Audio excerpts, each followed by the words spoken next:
There is no mystery. For a Greek tragedy, you have to walk away wondering and puzzled over what's going on. You have to deal with the drama that's going on and being portrayed, because you have to walk away and to try to put it together and to try to deal with someone of that kind of character, in the highest sense character, and see whether you can understand the actions and behavior of the people who's represented. However, this idea of the Son of God was added many hundreds of years later, therefore it wasn't there. The idea of the centurion looking at the crucifixion of Jesus and saying, that is the Son of God, it's no definite article. It's a Son of God. Therefore, when you walk away from that, it still fits the Greek tragedy. Therefore, we have a great work coming into existence, historical existence, called the Gospel of Mark. It fits into the general description of Greek literature. It should be read right alongside of, maybe we can get it back into its early form by taking all the additions and the accretions that have been added to it, and show it as a Greek tragedy right along with Aeschylus. Put it back into the Greek world. Take a look at Hellenistic philosophy. Take the Christian thought and show it as an expression of a development of Platonic thought, because Gnostic thought and Stoic thought, every one of the major thinkers of the Stoic thought came from the Near East. There are no native Athenians or Hellenes that were Stoics. When you take Platonic thought and you try to popularize it, you're going to have a difficulty with the upper limits that we were just exploring a moment ago. If you try to make it agreeable to the masses or to the average person, you're going to reduce some of that, and you're going to develop a Stoic philosophy. If you want to keep the ideals but try to personify it, you'll go Gnostic. This is what they did historically. This is what they did historically.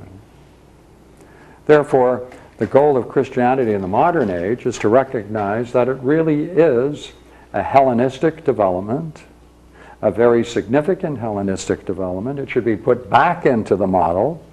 It should separate itself out from the Hebrew tradition, Jewish tradition, but join it at the point when Ben Sira and Aristobulus come into Hebrew history, Jewish history, which is around 200 BC, just a little bit in that period, because they pick up the Neoplatonic, they pick up the Platonic spirit and mold Hellenistic thought and Judaism into a new kind of philosophical unity. It didn't last, but it was very flourishing for a great while. Therefore, if we can take this literature, put it into its historical context, see that Judaism included a Platonic vision, we can then see this whole development as a history of philosophy, and that's where it would most shine, and you could see it for what it is. In that way, you can see that the best of our past can be represented when you have a total view of philosophy. When you have a total view of philosophy, you can see it in this way, and therefore I think this is the way it should be taught. Thank you.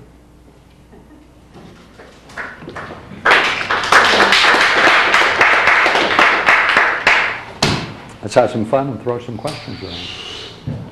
Okay, if Mark's writing is like Q but does not have Q in it, then... No, there is an argument that can show that he must have been familiar with it, but the Q doctrine that was incorporated in Matthew and Luke is a very tight representation of Q. He picked up the, watch now, Mark picks up the themes of Q and includes them in his writings. He doesn't quote them exactly as Matthew and Luke do. If that helps. I hope. He uses a lot of it. Do you know why? Yes, because I think the obvious answer for me is the fact that Q is Cynic philosophy, Stoic philosophy. There is nothing esoteric in it. It's public, it's revealed. These Cynic philosophers walk through towns and they do their teaching and they open. The Gospel of Mark is inseparable from an esoteric tradition, right? Jesus turns to his disciples when he's talking about the parables in the Gospel of Mark. There are 32 to 35 parables. And remember, when he talks about the meaning of them, he says, I only teach the many with parables, but for you, those that are in the inner circle, I will reveal the mysteries of the, in this case, the sower and the seed and other parables. Therefore, he has an esoteric philosophy there. He can't quote Q because Q is all open.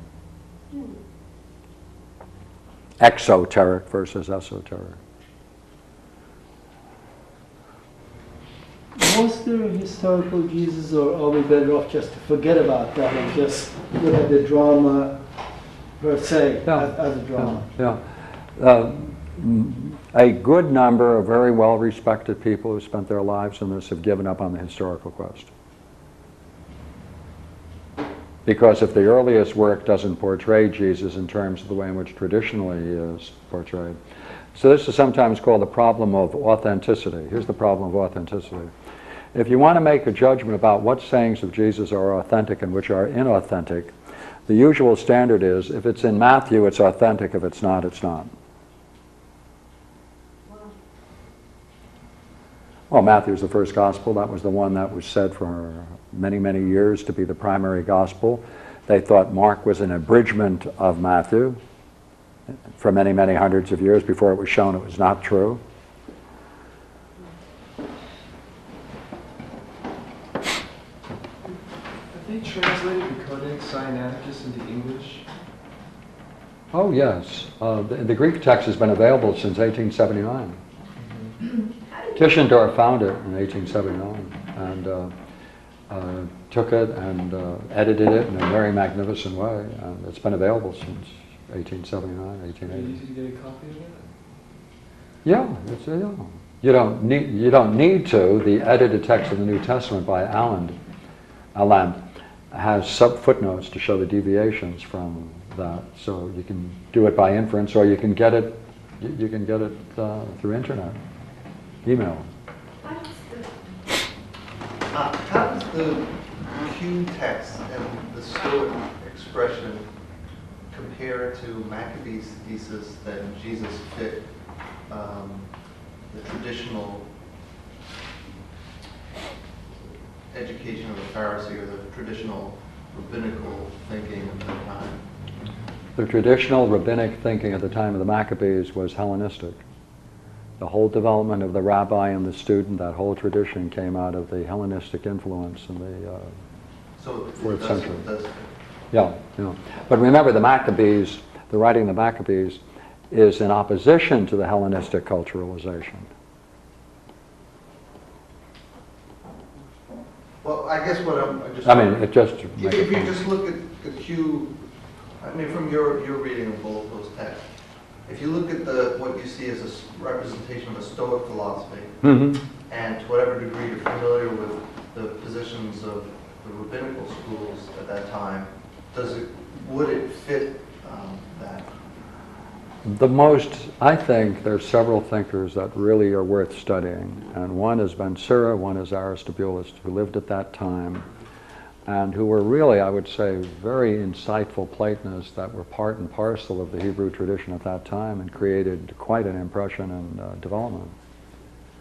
And Ben Sira is the author of a work called Wisdom, which is the Apocrypha. You can get at the back of some of the Old Testaments that still have the Apocryphal literature. And Aristobulus's and Eusebius's work, volume 3, I think. But several places, but in Eusebius.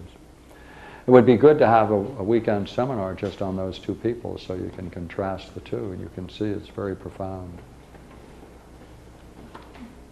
That's where the Jewish reflection comes and says that